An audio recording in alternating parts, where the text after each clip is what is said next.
Salut à tous et bienvenue dans l'agenda vidéo de la bande dessinée du mois de juillet 2022. Au programme, Nathalie Portman, Darwin, un miroir, Zazie, un cocotier et enfin les Avengers. C'est parti, générique.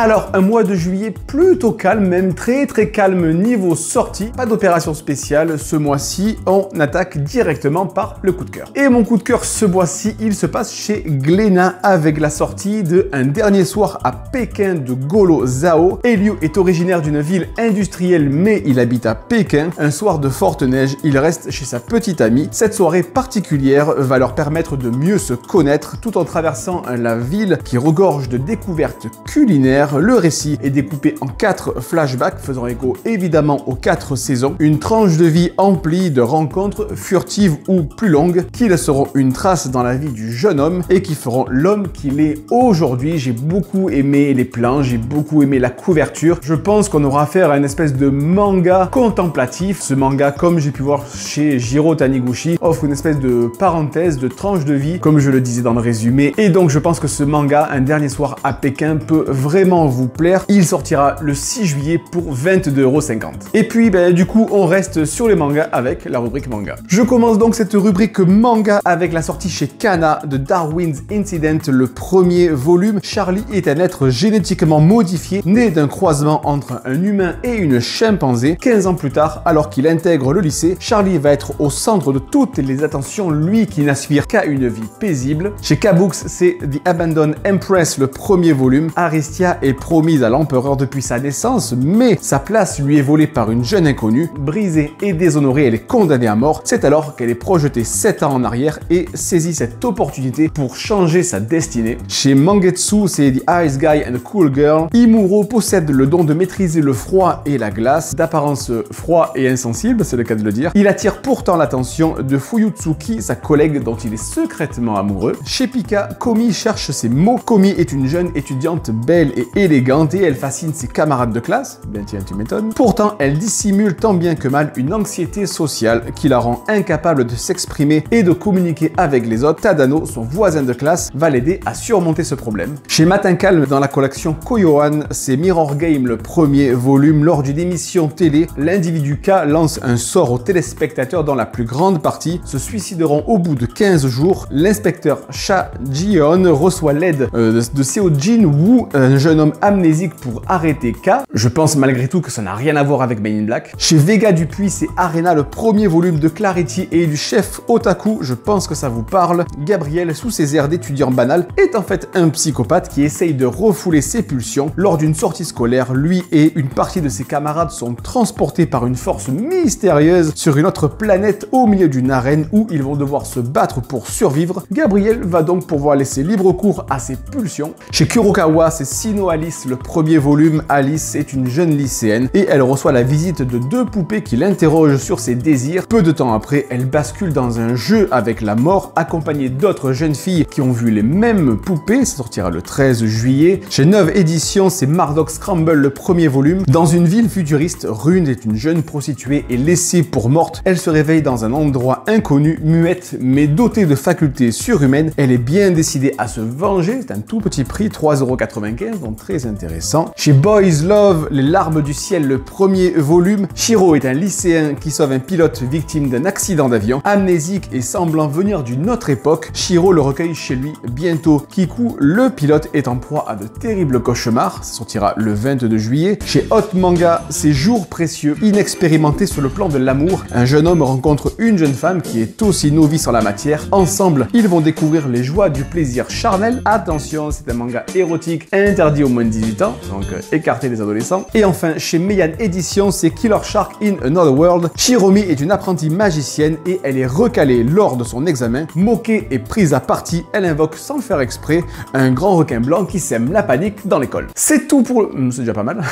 Après le manga, on passe à la bande dessinée. Et avant d'attaquer proprement dit la bande dessinée, à noter le 19e numéro des cahiers de la bande dessinée. Comment buller sous les cocotiers, j'en ai une vague idée. Au sommaire, Fab Caro en série télé, pourquoi pas. Et les relations entre bande dessinée et cinéma, il y a de quoi dire, ça sortira le 13 juillet. Chez Mosquito, c'est le désert vert. Lynn, qui a créé la machine impossible, part dans le futur avec une version d'elle-même âgée de 23 ans de plus. Elle va rencontrer le créateur du désert vert qui souhaite transformer les zones arides en forêt, mais le retour dans le présent va avoir quelques conséquences imprévues. Chez Huet, c'est Tomber au combat de Romain Huet. Clément et Valérie forment un couple heureux. En pleine pandémie du Covid-19, ils décident de se faire vacciner. Valérie fait alors une fausse couche suivie d'une dépression. Clément va alors se poser beaucoup de questions quant à la nécessité de ce vaccin, et il n'est pas le seul.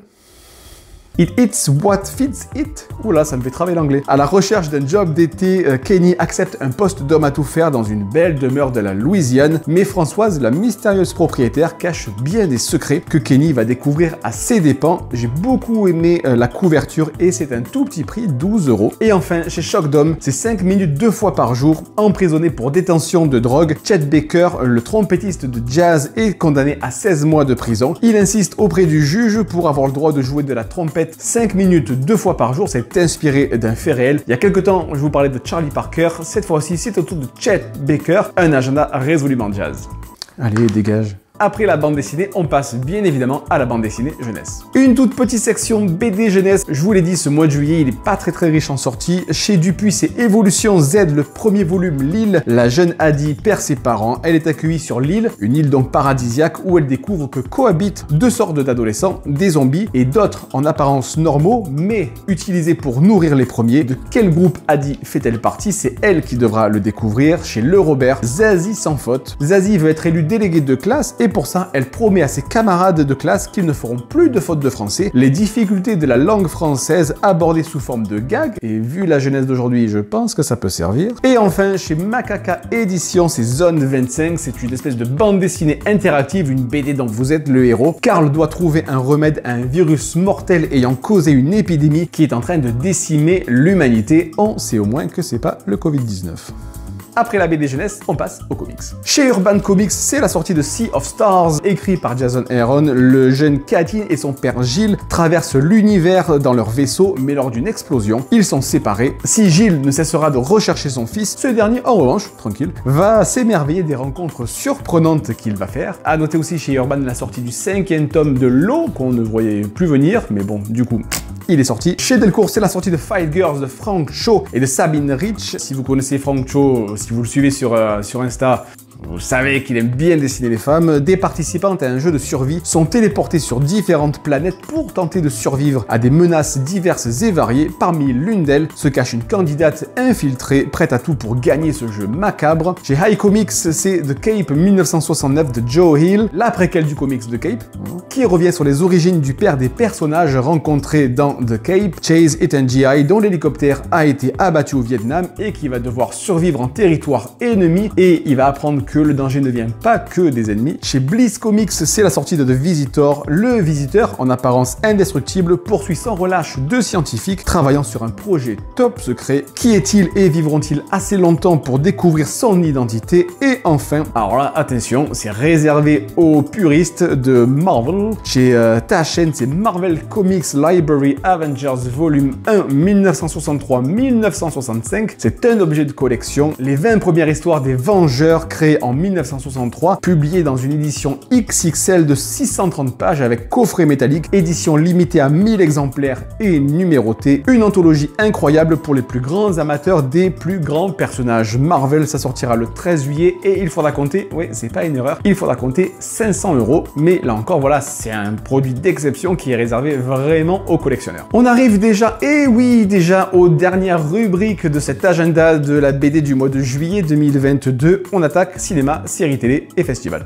Allez, dégage. Au rayon du cinéma, c'est la sortie. Oh, ben alors, Thor 4, Love and Thunder sortira le 13 juillet. Thor fait face à Gore, le massacreur de Dieu, aidé de Jade Foster, nouvelle Thor, et Valkyrie, nouvelle reine d'Asgard.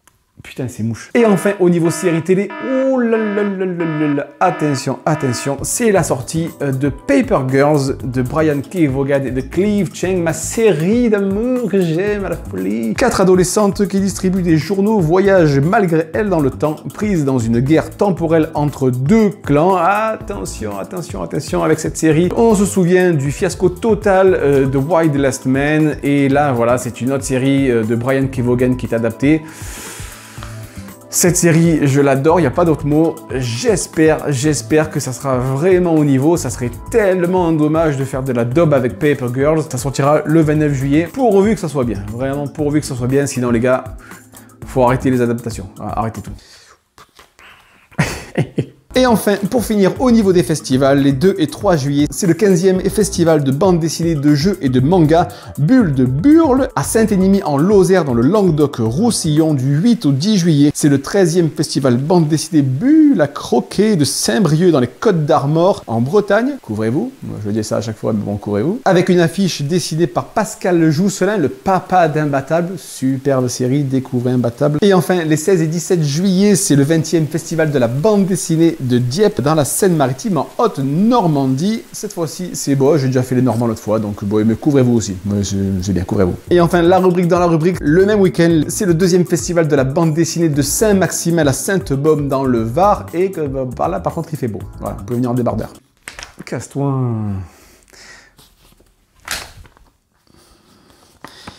Merci à tous d'avoir suivi cet agenda de la bande dessinée du mois de juillet 2022. Apparemment, les éditeurs sont déjà en vacances. J'espère malgré tout que vous y avez noté des choses intéressantes. Quant à moi, je vous dis à très bientôt. Ciao.